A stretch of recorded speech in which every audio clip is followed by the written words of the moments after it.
ओम नमः शिवाय। राधे राधे। आइए सुनते हैं मंगला गौरी व्रत कथा, पूजन विधि एवं महत्व। भगवान शिव और माता पार्वती भक्ति के लिए यूं तो सभी दिन और महीने महत्वपूर्ण हैं, लेकिन सावन के महीने का विशेष महत्व है।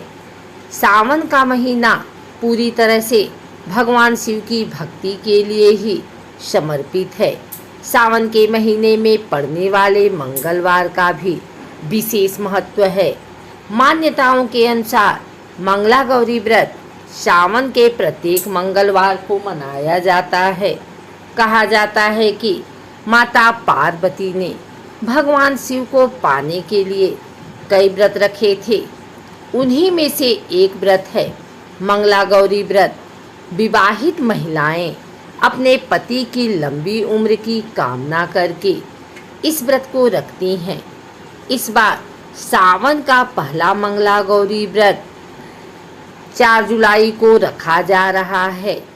आइए जानते हैं मंगला गौरी व्रत की पूजा विधि, महत्व एवं मुहूर्त। मंगला गौरी व्रत माता पार्वती की पूजा के लिए समर्पित है। अगर कोई संतान प्राप्ति की इच्छा से भी इस व्रत को रखता है तो उसकी मनोकामना जल्द ही पूरी हो जाती है। ऐसी मान्यता है कि इस व्रत को रखने से सुहागिन महिलाओं को अखंड सौभाग्य की प्राप्ति होती है। साथ ही अगर किसी के दाम्पत्य जीवन में समस्या चल रही है तो उनके लिए भी यह व्रत बहुत मंगलकारी रहता है। वही अगर कोई अविवाहित कन्या इस व्रत को रखती है तो उन्हें उत्तम वर की प्राप्ति जल्द ही होती है और उनकी सभी मनोकामना पूर्ण होती है। मंगला गौरी व्रत के दिन सुबह जल्दी उठें और स्नान आदि करने के बाद व्रत का संकल्प लें। इसके बाद अपने घर के मंदिर को अच्छी से साफ कर लें और माँ पार्वती और भगवान शिव की प्रतिमा समर्पित करें। इसके बाद माँ पार्वती को लाल रंग के वस्त्र अर्पित करें। फिर आटे का दीपक बनाकर दिया जलाएं। साथ ही उनकी पूजा अर्चना विधि विधान के साथ पूजा करें। इस व्रत को सभी पूजन सामग्री रख लें। सभी पूजन सामग्री जैसे 16 की संख्या, जैसे पान, सुपारी, लौंग, इलायची, फल, पान, लड्डू, सुहाग की सामग्री और चूड़ियाँ। इसके अलावा 5 प्रकार के मेवे और 7 प्रकार की अन्न भी रख लें। इसके बाद मंगला गौरी व्रत की कथा सुनें। पूजा के बाद घर परिवार के लोगों को प्रसाद दें और ज़रूरतमंद लोगों को धन अनाज का दान करें। मंगला गौरी व्रत का मंत्र है सर्व मंगल मांगल्ये शिवे सर्वार्थ साधिके शरण्ये त्र्यंबके गौरी नारायणी नमस्तुते। इसके अलावा आप ओम उमा महेश्वराय नमः मंत्र का जप कर सकते हैं। जब आप लगातार 5 साल तक मंगला गौरी व्रत रख लें तो पूजन करने के बाद 5वें वर्ष में सावन के अंतिम मंगलवार को इस व्रत का उद्यापन जरूर कर दें। उद्यापन के बिना ये व्रत पूरा नहीं माना जाता। यह व्रत श्रावण के प्रथम मंगलवार से शुरू होता है तथा श्रावण के हर मंगलवार को किया जाता है। पूजा करने के पहले स्नान कर कोरे वस्त्र पहनते हैं। पूर्व दिशा की ओर मुख करके बैठें व बड़ी चौकी लगाएं। उस चौकी पर आधे में सफ़ेद कपड़ा बिछाकर चावल की 9 छोटी छोटी ढेरी बनाएं। अब उसी चौकी पर आधे में लाल कपड़ा बिछाकर गेहूं के 16 ढेरी बनाएं। अब चौकी पर थोड़े से चावल अलग से रखकर पान के पत्ते पर साथियां बनाकर उस पर गणेश जी की प्रतिमा रखें। ठीक उसी तरह गेहूं की अलग से ढेरी बनाकर उस पर कलश रखें। उस पर 5 पान के पत्ते रख नारियल रखें और चौकी पर चौमुखी दीपक व उसमें 16 तार की बत्ती लगाकर प्रज्वलित करें।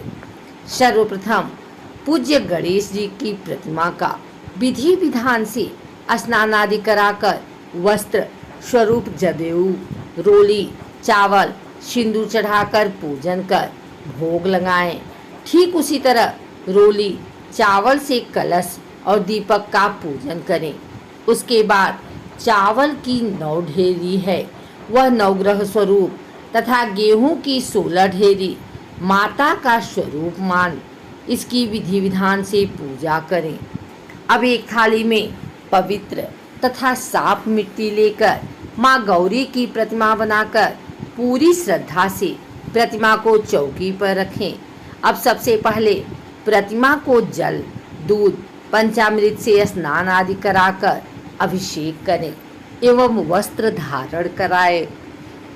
माँ गौरी की रोली चावल से पूजा करके 16 श्रृंगार की वस्तु चढ़ाएं। फिर 16 तरह की सभी चीज़ों, फूल, माला, फल, पत्ते, आटे के लड्डू, पान, सुपारी, लौंग, इलायची तथा पंचखों का प्रसाद रखें। अब कथा कर मंत्र का जाप कर आरती करें। हर मंगलवार को पूजन के बाद अगले दिन माँ गौरा की प्रतिमा को किसी तालाब या नदी में पूरी श्रद्धा से विसर्जित करें। मन्नत अनुसार यह व्रत पूर्ण कर उद्यापन करें। आइए सुनते हैं मंगला गौरी व्रत कथा। बहुत पुरानी बात थी। एक समय में कुरु नामक देश में श्रुत कीर्ति बहुत प्रसिद्ध सर्वगुण संपन्न अति विद्यमान राजा हुआ करता था, जो कि अनेकों कलाओं में तथा विशेष रूप से धनु विद्या में निपुण था। संपूर्ण सुखों के बाद भी राजा बहुत दुखी और परेशान था, क्योंकि उसकी कोई पुत्र नहीं था। वह संतान सुख से वर्जित था, जिसके चलते राजा ने कई जप तप, ध्यान और अनुष्ठान कर देवी की भक्ति भाव से तपस्या की। देवी प्रसन्न हुई और कहा, हे राजन, मांगो, क्या मांगना चाहते हो? तब राजा ने कहा, माँ, मैं सर्व सुखों व धन धान्य से समर्थ हूँ। यदि कुछ नहीं है तो वह संतान सुख जिसमें मैं वंचित हूँ। मुझे वंश चलाने के लिए वरदान के रूप में एक पुत्र चाहिए। देवी माँ ने कहा, राजन, यह बहुत ही दुर्लभ वरदान है, पर तुम्हारे तप से प्रसन्न होकर मैं यह वरदान तो देती हूँ, परंतु तुम्हारा पुत्र 16 वर्ष तक ही जीवित रहेगा। यह बात सुनकर राजा और उनकी पत्नी बहुत चिंतित हुए। सभी बातों को जानते हुए भी राजा रानी ने यह वरदान मांगा। देवी माँ के आशीर्वाद से रानी ने एक पुत्र को जन्म दिया। राजा ने उस बालक का नामकरण संस्कार कर उसका नाम चिरायु रखा। साल बीतते गए। राजा को अपने पुत्र की अकाल मृत्यु की चिंता सताने लगी। तब किसी विद्वान के कहे अनुसार राजन ने 16 वर्ष से पूर्व ही अपने पुत्र का विवाह ऐसी कन्या से कराया जो मंगला गौरी का व्रत किया करती थी, जिससे उस कन्या को भी व्रत के फल स्वरूप सर्वगुण संपन्न वर की प्राप्ति हुई तथा उस कन्या को सौभाग्यशाली व सदा सुहागन का वरदान प्राप्त था, जिससे विवाह के उपरांत उसके पुत्र की अकाल मृत्यु का दोष स्वतः ही समाप्त हो गया और राजा का वह पुत्र अपने नाम के अनुसार चिरायु हुआ। इस तरह जो भी स्त्री या कुंवारी कन्या पूरी भक्ति भाव से यह फलदायी मंगला गौरी व्रत करती है, उसकी सब इच्छा पूर्ण होकर सर्व सुखों की प्राप्ति होती है।